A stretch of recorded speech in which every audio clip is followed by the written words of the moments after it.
Assalamualaikum warahmatullahi wabarakatuh.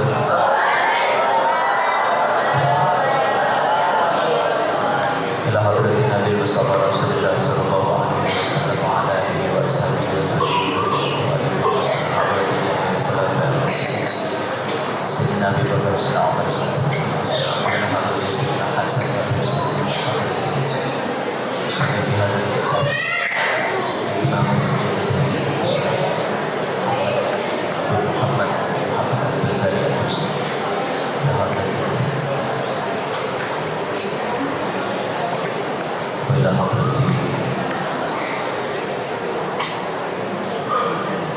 Al-Fatihah.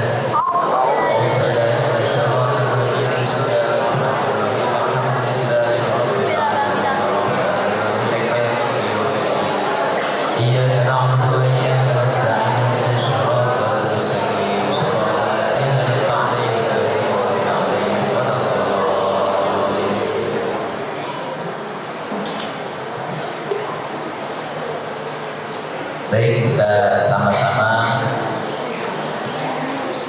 akan mempelajari kitab Ayyuhal Walad. Jadi kitab ini adalah karangan dari Al-Imam Al-Ghazali. Bismillahirrahmanirrahim. Alhamdulillahirabbil alamin wal 'aqibatu lil muttaqin wassalatu wassalamu ala nabiyyi Muhammadin wa alihi wa sahbihi ajma'in. Ayyuhal Walad itu adalah sebuah kitab yang nanti dalam penyusunannya ada beberapa penyebab kenapa bisa ada kitab Ayyuhal Walad. Jadi kitab Ayyuhal Walad ini adalah kitab yang dikarang oleh Imam Al-Ghazali setelah kitab Ihya Ulumuddin, khusus untuk muridnya, khusus untuk murid yang berkhidmah kepadanya, murid yang sudah lama meladeni atau mengabdi kepada Al-Imam Al-Ghazali.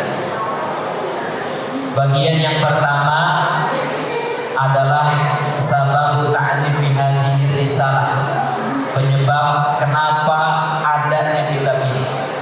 Bismillahirrahmanirrahim. Qala al-mu'allif rahimahullahu ta'ala wa nafa'ana bihi wa bi ulumihi wa bi asrarihi fid dharain amin ya rabbal alamin. I'lam anna wahidan min at-talabati al-mutaqaddimina lazama khidmat asy-syaikh al-imami Zainuddin Hujjatul Islami Abi Hamidin Muhammad ibn Muhammad Al-Ghazali rahimahullahu ta'ala. Jadi awal mulanya ada satu orang santri, satu orang murid dari santri-santri terdahulu, yang mana murid ini, seorang santri ini lama berkhidmah mengabdikan dirinya kepada Al-Imam Al-Ghazali. Kemudian washtaghala bi tahsili wa qiraatil ilmi alaihi hatta jama'a min daqaiqil ulumi wastakmala fadailan nafsi. Wa fi nuskhah hurufnya tidak ada, hatta jama'a daqaiqil ulumi wastakmala fadailan nafsi. Selama dia berkhidmah mengabdikan dirinya kepada Al-Imam Al-Ghazali, santri ini tidak hanya mengabdi tapi juga belajar, karena Imam Ghazali itu seorang ilmuwan, seorang ulama besar yang kita kenal kitab beliau yaitu Ihya Ulumuddin. Padahal ada juga kitab beliau yang lain, Ihya Ulumuddin, tentang ilmu-ilmu dunia. Apapun itu banyak sekali ternyata karyanya Imam Al-Ghazali. Santri tersebut lama belajar kepada Imam Al-Ghazali sampai dikatakan dalam mukadimah kitabnya ini, si santri tersebut sudah mendapatkan banyak sekali mutiara-mutiara ilmu dari Imam Al-Ghazali, sudah mencapai kelembutan hati yang luar biasa saking lamanya belajar dan berkhidmah kepada Al-Imam Al-Ghazali. Nah, berbicara tentang khidmah, kita teringat dengan apa yang dikatakan oleh Sayyid Muhammad bin Ali bin Abbas Al-Bari. Beliau seorang ulama dari Mekah, keturunan Rasulullah dari Sayyidina Hasan. Kata beliau, sering kali kita dengar makolahnya, ucapan beliau sering kali kita dengar. Kata Sayyid Muhammad, innamal ilmu bita'allum. Ilmu itu bisa kita pelajari dengan belajar. Siapapun bisa. Setelah lulus dari pesantren, lulus sekolah, masih bisa belajar. Hanya kita kenal belajar dari buaya sampai ke liar. Nah, tidak ada batasan belajar. Wa innamal barakatu wal barakatu bil khidmah. Tetapi satu-satunya cara bagi kita untuk mendapatkan keberkahan itu dengan khidmah, mengabdikan diri kepada guru kita. Kalau bicara khidmah itu luas. Makanya ini kitab ini tersusun dikarang oleh Al-Imam Al-Ghazali, hadiah istimewa untuk khadirnya, pembantunya, santri yang senantiasa mengabdi kepadanya. Kemudian selanjutnya wan-naf'u biridho syekh. Sementara kemanfaatan ilmu bisa didapatkan dengan ridhonya seorang guru. Nah, inilah yang luar biasa. 3 hal itu: belajar, khidmah, dan kemanfaatan ilmu. Semuanya harus bisa kita usahakan semuanya. Selama masih menjadi santri, 3 hal itu harus kita dapatkan untuk bekal nanti mencari kehidupan yang akan datang. Kemudian yang bagi an-a'lama ayyana wa'iha yanfa'uni ghadan. Santri tersebut, si santri ini pengen tahu kira-kira dari sekian banyak ilmu yang dia pelajari pada Imam Ghazali, mana yang bermanfaat baginya di kemudian hari. Apakah ilmu nahwu, apakah ilmu sharah, apakah ilmu fikih, ilmu tauhid, ilmu tajwid, ilmu tafsir, ilmu hadis, ilmu usul, ilmu balaghah, dan lain sebagainya. Kira-kira apa? Kemudian yang ingin diharapkan juga oleh santri tersebut, wa yu'annisuni fi qabri, agar ilmunya ini bisa meneranginya di kubur, di kuburannya ketika beliau mati. Dalam artian apa? Saya belajar berbagai macam ilmu, berbagai macam ilmu kepada Imam Ghazali, tapi saya pengen tahu, wahai guru, kira-kira ilmu apa yang nanti di kemudian hari itu bermanfaat bagiku, kemudian yang bisa aku amalkan, yang bisa aku sebarkan, sehingga nanti ketika aku mati, ketika aku wafat, ilmu itu menjadi jariah buatku menerangi kuburanku, kata santri tersebut. Kemudian wa ayyuha la yanfa'u hatta atruka. Kemudian apa saja kira-kira ilmu yang nantinya tidak bermanfaat bagi. Yang namanya ilmu sebenarnya bermanfaat buat kita semua, tapi bahasa di sini disampaikan adalah ilmu yang memang nanti akan sangat dibutuhkan di kemudian hari. Ini dari sekian banyak ilmu nanti yang akan kita butuhkan, nanti kita akan dipertemukan pada satu masa, pada waktu apa kira-kira ilmu yang kita butuhkan di masa tersebut. Wabil khusus kita di akhir zaman, ilmu yang sangat kita butuhkan adalah ilmu agama. Ilmu agama, ilmu dunia tidak pun kalah penting bagi kita untuk kita ketahui. Semua ilmu harus balance, harus seimbang kita kuasai untuk kebahagiaan dunia dan juga akhirat. Sebagaimana kama qala Rasulullah sallallahu alaihi wasallam, sebagaimana di dalam sebuah hadis, Allahumma inni a'udzubika min ilmin la yanfa'. Doanya Rasulullah bahwasanya aku berlindung kepadamu ya Allah dari ilmu yang tidak bermanfaat. Rasulullah saja berdoa agar diberikan perlindungan, jangan sampai ilmu yang beliau punya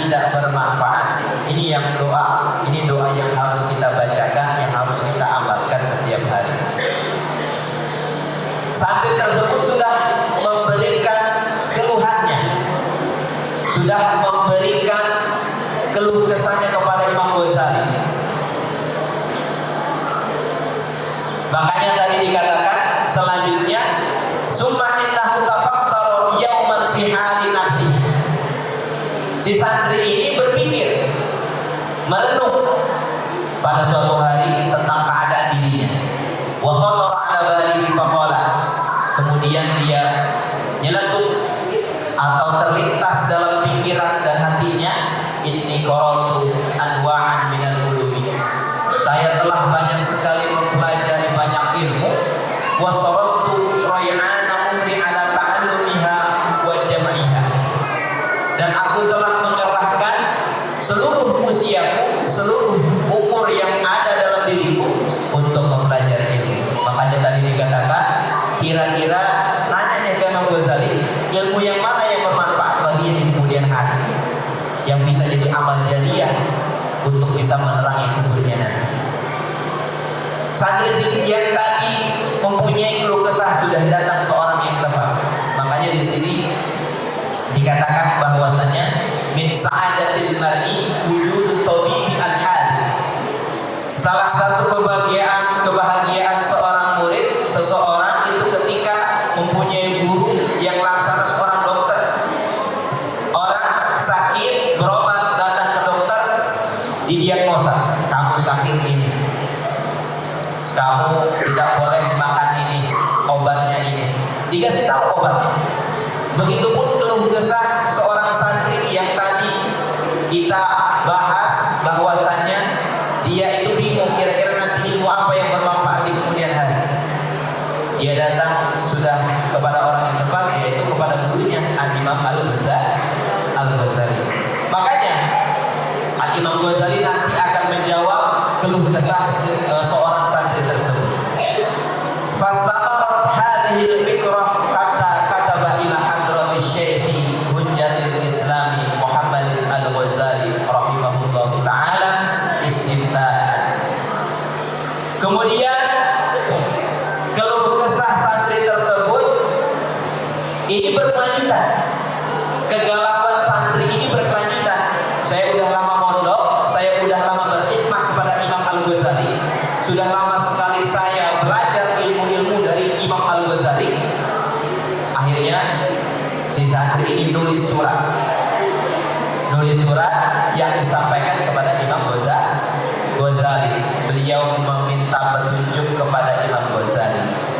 Wa sa'ala anhu masaila wal tamasa minhu nasihatan wa du'aan. Kemudian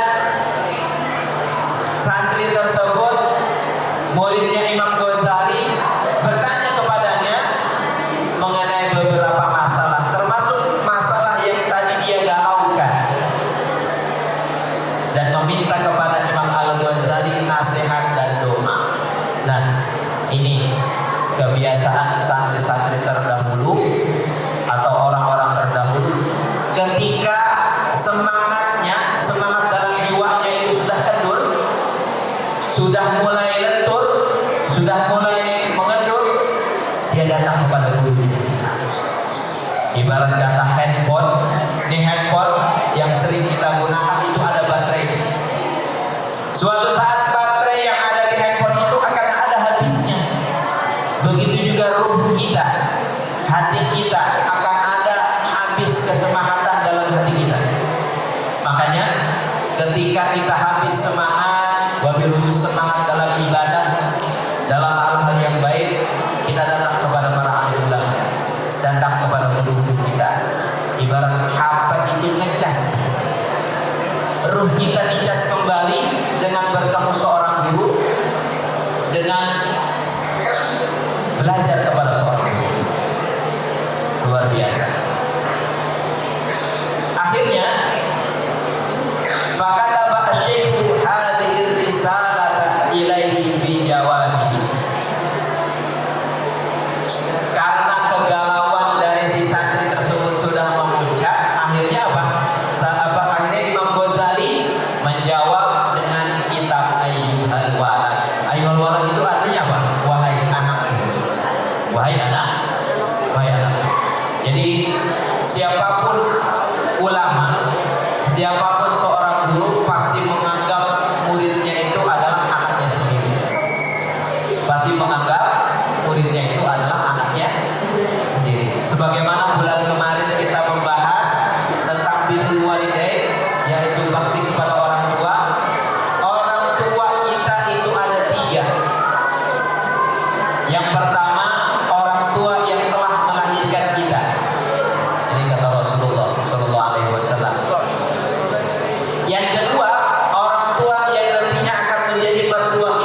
yang anaknya kita nikahi.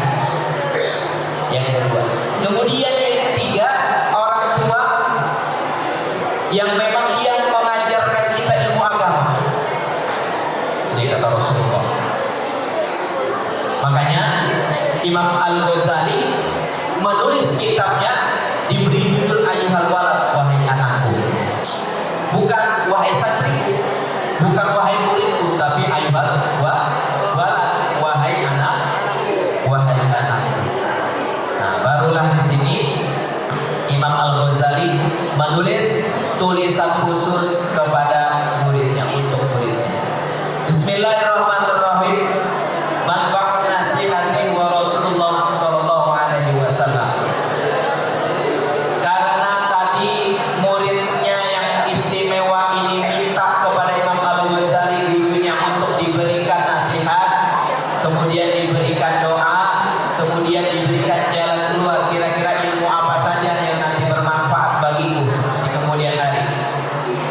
Baru pertama nih perkataannya Imam Al-Ghazali khusus untuk kepada santri. I'lam ayyuhal waladu, ketahuilah wahai anakku, anak kesayanganku, kata Imam Al-Ghazali. Allahu baqa'aka bil do'atihi. Yang pertama ini doa. Kalimat yang pertama dalam kitabnya Imam Ghazali adalah doa untuk muridnya. Semoga Allah senantiasa melanggengkan kamu dalam menjalankan ketaatan, senantiasa mengistiqomahkan kamu dalam menjalankan ibadah. Wasalaka bika sabila ahibbaihi, dan semoga Allah memberikan jalan kepadamu, jalan orang-orang yang mencintai Allah. Jadi doanya Imam Ghazali kepada muridnya ini, semoga Allah memberikan jalan kepadamu sebagaimana jalan-jalan orang-orang yang beliau cintai dan mencintai Allah Subhanahu wa taala, jalan para ulama dan para wali-walinya Allah.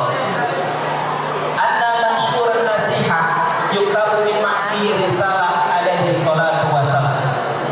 Dikatakan bahwasanya sumber dari nasihat itu pasti semua nasihat yang ada bersumber dari ma'ni risalah, berasal dari risalah yang disampaikan Nabi Muhammad SAW.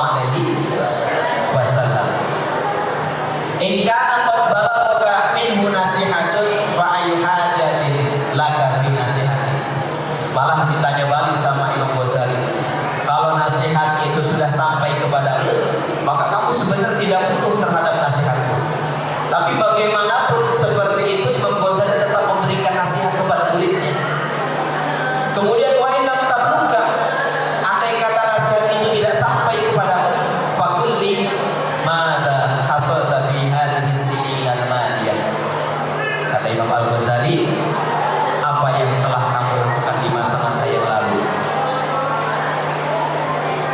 Apa yang telah kamu lakukan di masa yang sudah berlalu?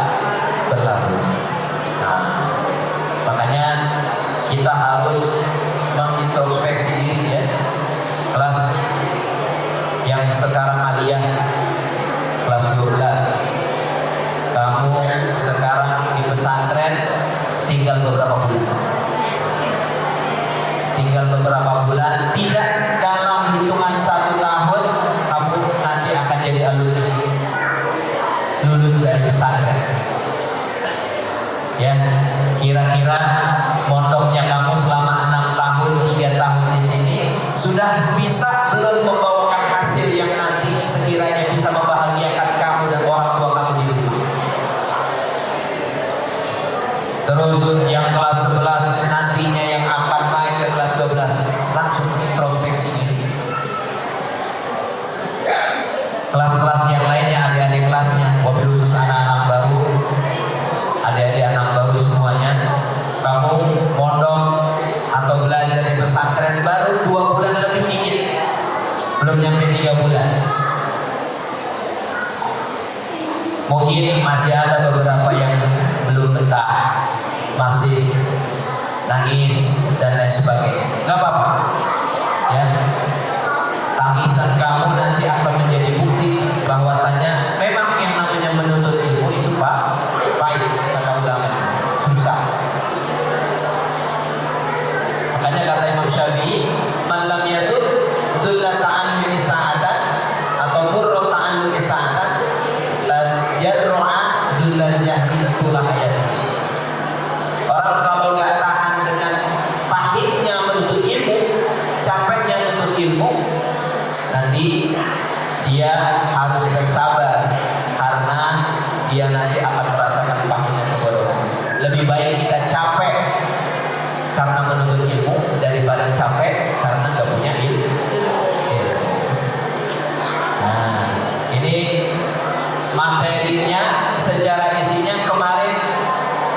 sudah pernah kita bahas kalau hari Jumat kemarin di khutbah minggu kemarin. Sampaikan di khutbah Jumat. Ambilnya dari kitab Ayyuhal Wali. Nasihat yang pertama dari Imam Al-Ghazali kepada muridnya yaitu al-isyghal bima la ya'ni wa alamatu iradillahi ta'ala 'anil 'abdi. Ketika ada seorang hamba menyibukkan diri dari perkara-perkara atau menyibukkan diri dengan perkara yang tidak bermanfaat, itu tandanya adalah orang tersebut sudah tidak dalam pancaran perhatian Allah Subhanahu wa taala. Allah sudah istilahnya memalingkan perhatian kepada hamba tersebut. Di sini ada sebuah hadis min jumlati ma nasahabihi Rasulullah sallallahu alaihi wasallam ummatahu qauluhu alaihi salatu wasallam. Salah satu dari nasihat yang disampaikan oleh Rasulullah kepada umatnya yaitu sabda beliau, alamatu i'radillahi ta'ala 'anil 'abdi isyghaluhu bima la ya'ni. Salah satu tanda seorang hamba itu dipalingkan perhatian dari Allah, atau salah satu tanda Allah itu sudah berpaling dalam memperhatikan seorang hamba ketika hamba itu melakukan perkara-perkara yang tidak bermanfaat. Bima la ya'nihi, melakukan perkara-perkara yang tidak bermanfaat bagi dunianya ataupun bagi akhiratnya. Nah, yang kita bahas di sini adalah isyghal bima la ya'nihi. Ketika Allah menakdirkan kita berada di pesantren, tandanya Allah ingin satu kebaikan kepada diri kita semuanya. Setiap hari kita disibukkan diri dengan hal-hal yang bermanfaat di kemudian hari bagi kita. Kita di sini biasa sholat jamaah, betul nggak kira-kira? Biasa baca rotib, betul nggak? Yang baca rotib, kadang mic-nya doang yang baca rotib. Ya, benar apa benar sih? Kadang yang baca rotib mic-nya doang, yang pegang mic, sisanya masih pada jajan, sisanya masih pada mandi, sisanya baru beres main bola. Waduh. Jamaah. Oh iya. Wayah jamaah. Wayahnya jamaah, sholat jamaah. Tadi subuh kudu digebrak-gebrak dulu. Yang perempuan ini pada nggak tahu kemana. Cuma ada 10 orang. Cuma ada 10 orang, lebih sedikit. Kalau kita terbiasa dengan tidak berjamaah di pesantren, biasa sering umpat ketika di pesantren, wayangnya sholat subuh atau sholat-sholat berjamaah, nanti di rumah kita begitu lagi. Kalau di pesantren umpat masih ada yang ngomelin. Tadi ada yang umpat di pojokan lemari, ditumpuk pakai baju pakai pakaian. Jadi kelihatannya tuh kayak buntelan pakaian. Pas dibuka ternyata ada orang. Di pojoknya ada orang. Ada di akalnya santriwan umpat itu. Ya. Mungkin yang tadi subuhnya kesiangan itu mimpinya lagi kena banjir. Bangun langsung benar-benar banjir. Langsung benar-benar banjir. Ya. Kita semua yang ada di pesantren sudah isyghal bima ya'ni, menyibukkan diri dengan perkara-perkara yang bermanfaat. Ngajinya di pesantren di Darul Qiraah itu 3 kali ngaji kitab. Siang, sore, malam. Ada yang pagi, sore, malam. Ngaji kitabnya doang. Belum ngaji Qur'annya.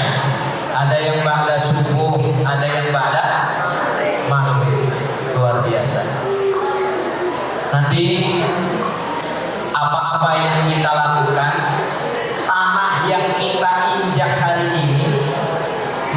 yang kita injak hari ini, pesantren yang kita injak hari ini, tanahnya yang kita gunakan untuk ibadah, belajar, tidur, makan dan lain sebagainya, nanti kelak di yaumul qiyamah akan bersaksi, ya Allah, dulu saya pernah diinjak, saya pernah didiami oleh seorang santri, oleh beberapa santri selama 6 tahun atau beberapa tahun.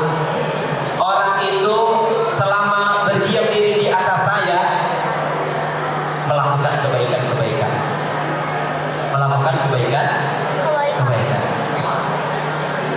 Oh.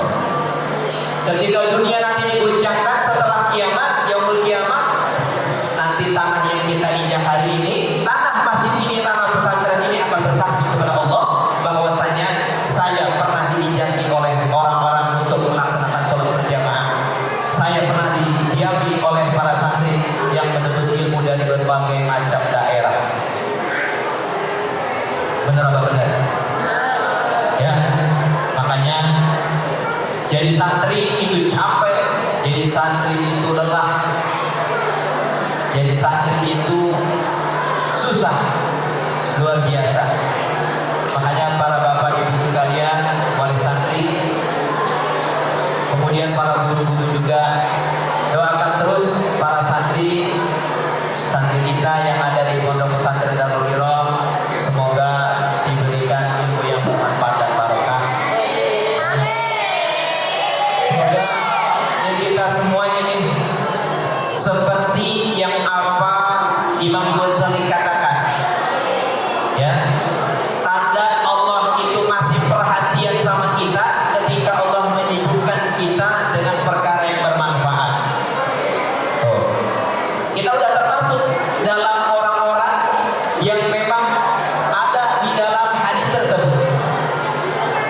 Para bapak, para ibu sekalian yang ada di rumah, yang bekerja, yang berdagang, bapak ibu kerja, berdagang, mencari nafkah, nafkahnya untuk anak istri bapak, anaknya bapak mondok di pesantren, duit yang bapak hasilkan dari kerjaan bapak, ibu sekalian, duit yang bapak ibu hasilkan dari usaha dagangan bapak ibu sekalian, dikirim ke pesantren buat anaknya, buat jajan, buat makannya.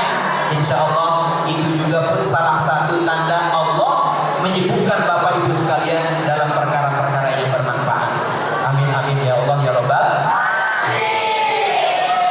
Jadi itu tanda bahwasanya Allah itu perhatian sama kita bapak ibu sekalian dan para santri. Ketika Allah memberikan perhatian kepada kita, Allah akan menyibukkan kita dalam ketaatan, dalam ibadah. Bapak ibu keluar dari rumah untuk bekerja, untuk usaha, langkahkan kaki bapak ibu sekalian, niat, ya Allah, hamba yang bekerja semata-mata untuk beribadah kepadamu. Niatkan kerja bapak ibu sekalian, usaha bapak ibu sekalian untuk ibadah. Karena dari hasil kerja dan usaha bapak ibu yang menjadi nafkah untuk anak-anak dan istri bapak ibu sekalian, insya Allah dinilai sebagai ibadah. Jadi itulah sedikit nasihat yang disampaikan oleh Al-Imam Al-Ghazali kepada santrinya. Ini santri istimewanya Imam Ghazali, santri istimewanya Imam Ghazali. Dia bukan belajar tapi juga khidmah, berkhidmah. Kalau kamu mau tanya bagaimana khidmah, dilihat Mas Hakim, lihat wajahnya Mas Hakim. Udah melihat belum? Nanti pulang ngaji, lihat wajahnya Mas Hakim. Lihatin diam selama 1 jam. Nah, Mas Hakim dulu waktu mondok di pelosok di Al-Falah, di Jawa Timur, di Kediri, itu salah satu santri yang khidmah kepada gurunya.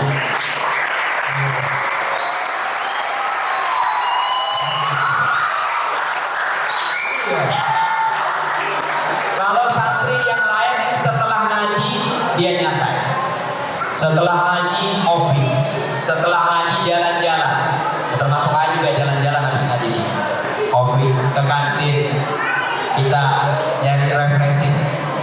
habis ngaji capek, habis ngaji pusing. Tapi kalau Mas Hakim habis ngaji enggak, habis ngaji kitabnya ditaruh, dia langsung ke rumah gurunya, ke rumah gurunya. Ada anak gurunya yang masih kecil belum makan, Mas sudah makan belum?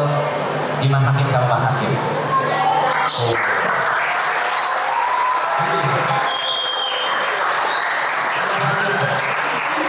Pokoknya kalau bicara tentang hikmah, gak usah jauh-jauh. Kita cuma dapat contoh hikmah dari kitab Imam Al-Ghazali, dapat bahasa hikmah doang. Tapi praktek dalam kehidupan nyata yang jadi saksinya. 6 tahun lebih Mas Hakim berhikmah. 6 tahun itu bukan waktu yang sebentar. 6 tahun lebih. Betul Mas Hakim? Kalau rumah gurunya kotor, disapuin sama Mas Hakim. Disapuin. Anak gurunya mau berangkat sekolah, dianterin sama Mas Hakim naik motor, meskipun motornya jatuh. Nah, pernah Mas Hakim ya jatuh ya? Jadi belok kanan, setnya ke kiri. Nah, akhirnya pas belok ketabrak sama orang. Tuh, Mas Hakim dulu nganterin putra gurunya sampai jatuh. Jadi motornya jatuh, Mas Hakim dulu motor gurunya. Sampai saking nggak pengen nyusahin gurunya, bajunya habis dipakai, Mas Hakim ambil, tapi nggak dipakai, dicuci sama Mas Hakim. Cuci baju gurunya, Mas Hakim luar biasa. Mas Hakim buat gurunya, buat anak-anaknya, bersih-bersih rumahnya, dikerjain semuanya sama Mas Hakim. Itu namanya khidmah, bentuk terima kasih seorang murid kepada guru. Luar biasa. Kamu sekarang bisa semuanya berkhidmat. Tidak harus menunggu nanti lulus aliyah. Sekarang kamu bisa berkhidmat. Kamu pulang lagi dari pengajian lihat sampah. Saya nggak mau melihat pondok saya kotor. Kalau pondok saya kotor nanti guru saya marah. Jadi sampahnya diambil, niati untuk khidmat. Kamu ada temannya yang tidur ketika waktu pengajian atau waktu sholat, kamu bangunin, biar nanti gak menyusahkan para guru-gurunya untuk membangun. Itu juga bisa menjadi khidmah. Luar biasa. Makanya luar biasa nih, Mas Hakim ngajar nahwu bisa, ngajar sorof bisa, ngajar fikih bisa, ngajar hadis bisa.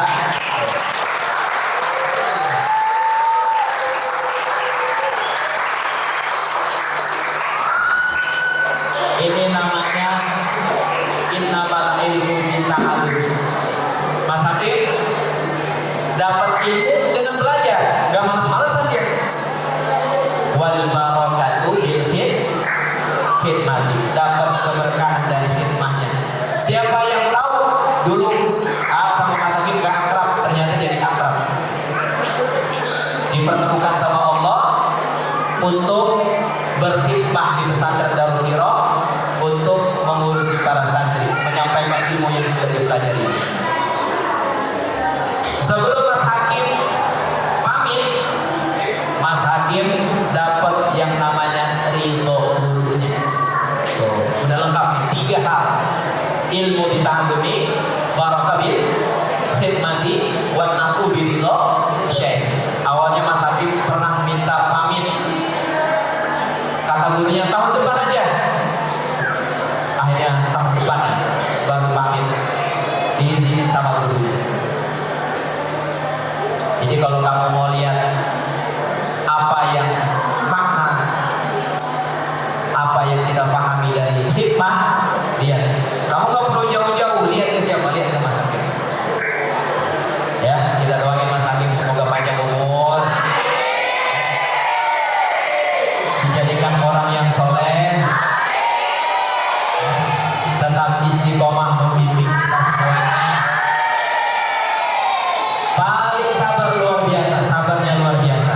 Kalau yang lain ada marahnya, kadang yang telat kakinya disabar,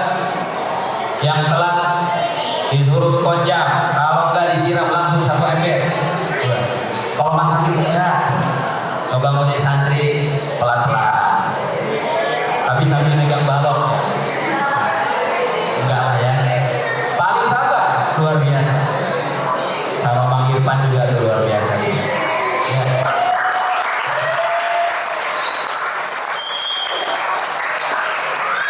Luar biasa. Kita doain dulu kita biar istiqomah semuanya. Amin amin ya Allah ya Rabbal. Semoga apa yang disampaikan ada manfaatnya untuk kita semuanya. Insya Allah